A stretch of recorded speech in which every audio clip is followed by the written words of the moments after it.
Alright, guys, it's time to talk about the truth that is Shokugeki no Soma. I'm not going to call it the greatness, that's Charles's line. I'll call it the truth for now. Um, anyway, you know, let's start Shokugeki no Soma chapter 137. Uh, there's a lot going on here, so let's jump into this shit. Um, I'm gonna talk about Soma and Senzaemon first, and then we'll talk about Erina, because I think it's prudent because there's so much going on here. I think it's prudent to talk about each individual thing instead of going back and forth and back and forth. Senzaemon left off last chapter saying, "I want you to save Erina," and so there's still like somewhat of a vague interpretation of what he means by that. However, I can understand sort of what that means. You know, he didn't exactly explain, at least he may have explained to Soma off screen, but he did not explain to Soma on screen how how he's supposed to do that. However, Soma does not give a shit. He doesn't give a fuck. He's like, look, you know, whatever's going on with your family, it has nothing to do with me. And that's fucking right, Soma. That's what I'm talking about. It has nothing to do with you, man. Don't get involved with the Nakiri's problems. However, yeah, I really love the response he has to Senzaemon. One, because, it's not like he's in White Knight mode. He's not in this White Knight crap mode where he's like, I'm gonna save her and, because I'm a man and I need to save a woman or whatever. He's like, it has nothing to do with me.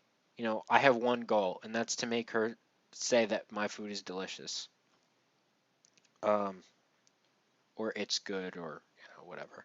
Um, you know, and that's inadvertently the right. That inadvertently seems like the right way to save Erina, and the reason is because Soma, being stigmatized as a low class citizen, being able to cook um, something delicious without high class ingredients uh, would inevitably. Uh, it seems like that could unlock her heart essentially from this this thing of everything that Azami says is bad, and everything Azami says is good, and ultimately, Senzaemon believes that the person that is going to save Erina will be Soma, and then he adds, and their generation. So, um, he does add that clause of, it's not just going to be Soma, it's going to be the whole damn crew, which we'll get to very soon. So now we're going to get to Erina's dream, which may or may not have happened. It's unknown at this point, but I mean, it's not like he didn't twist her arm because that actually happened, but that particular moment, um, where there's a really good like, I really like the page, or even just the panel where it's like she's in like a giant, like it's almost like a trash box, where she's stuck inside of it, and you see like the look on her face after Azami says, I've no use for a daughter like that, a child like that, um, because she um, she defied Azami in her dream and basically threw her away. And the look on her face, it's that top-down look. It's very simple, but it really, really drives home that point of like this is her. She is trapped in this trash box essentially, where if she doesn't do what Azami says, she's gonna get thrown away, um, and become garbage essentially. So I think again, artistically and visually, it was a very good. And she wakes up. When she wakes up, the look on her face, again, this is a, I know I've been blowing smoke up Shunseki's ass for like a long time, but the look on her face is brilliant. Um, I'm not even like ah bitch anymore. Like this is like I'm just enjoying the art like of this expression, like the expressions, because how real and lifelike they actually look to me. Like a lot of authors can draw shock, and it sort of has like you can tell they're shocked, but um, like when I look at like some of Kubo's expressions in Bleach, like you can actually connect to those expressions. Like you can actually feel it. Um, like there's no better way to explain it unless you yourself have felt that. And I felt that when I looked at Erina waking up um, in that cold sweat and just the eyes. I think I felt that like because it was so well drawn.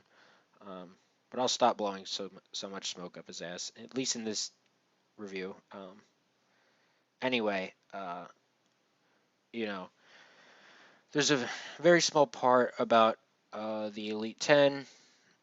Kuga is apparently boycotting or whatever. Aaron is having classes taken away from her. The one, specifically the one that she's in with Hisako. He's basically micromanaging her day. Uh, and he has a fucking sword. He's like swinging a sword, and he's got like an aura appearing around him. Like, holy shit, this man is full of class. That's a katana. It is that glorious Nippon steel that can cut through a tank. I'm sorry. Um, anyway, uh, yeah. So he's like, it's like the tradition continues where Senzaemon would normally be like working out or something. Azami's swinging a fucking sword. He's practicing his kendo. Um, and then now, of course, we'll talk about you know, the part where she runs away, which was hilarious at the beginning because you just see Alice just struggling, and like Kurokiba, who's like forced to look away because Alice is pushing on his face, um, and he can't look because her skirt is like you could look right up her skirt, but it's just her face and his face. It's just wow, it's just hilarious. And you know, Hisako's there and Kurokiba obviously. So like you have Erina, Alice, Hisako, and Kurokiba just running through this forest, making it to Polar Star Dorm, which I knew immediately. I mean, first off, who didn't call it the second they were running away, and that they were like, where do we go? Who could not see a mile away them going to Polar Star? Like that was obvious, but you know they do. That whole conversation was cool. I mean, Hisako looking depressed. I mean, that makes sense. And it is very interesting about the relationship between Alice and Erina has definitely changed. Where we do find out that Alice was sending those letters, those replies, but Azami was tearing them up, so she couldn't send a reply. Um, so that's another plot point. And of course, Alice being the ringleader is like, we're running away from home. That's what the boys and girls of the world would do at a time like this. Like, really? Leave it to Alice to make a scene like that, like with that panel where she has her fist pumped and is like in front. And it's just it's just so Alice at this point. But yeah, um, she Erin has been brainwashed to the point where she's like, she, you know, she's like, I don't want to oppose father, which I mean makes sense because you have no idea what the fuck he's going to do. Like this, when he finds out that Erina has left, he's gonna go batshit crazy. I think. Um, like calling the police. Like people are gonna be looking everywhere for this motherfucker. Like holy shit. And of course the scene where she was trying to Alice was trying to like bounce off ideas of where to go, um, you know, with the eyes, of course, and then Hisako being the straight man of the conversation. It was just pretty funny. And of course, incoming Megumi Tadakoro. So it is. I guess it is sort of important that Megumi spent that time in the stagiaire period with Erina, because even if a little bit, their relationship has grown to the point where they know each other, and Erina accepts her as a chef. And so um, I think just that alone, the fact that it was Tadakoro who found her made it easier for her to accept going to Polar Star.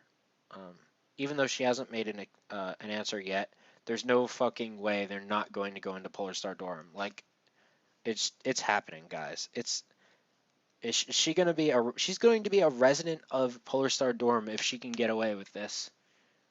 Yeah. So we'll have two Elite 10 members in there if she's in there. So of course Soma will eventually become an Elite 10. Definitely possible that the others will too. Well, Megumi will definitely, and possibly the others. So that would be four right there at the least. Because I think Ishiki's a second year. So yeah. Anyway, I think that's about it actually. You know, the fact that it was Megumi, I think, is not a coincidence considering the fact that she spent some time in the stagiaire period um, with Erna. So anyway, so there's a connection. So anyway, that's it. This was a fantastic chapter. Um, Artistically, all right, one more time. Artistically and story progression and story development, uh, very, very good. So, um, you know, the truth, Shokugeki no Soma is the truth right now, and hopefully it continues being the truth. So thank you guys for listening. We'll see you guys next chapter.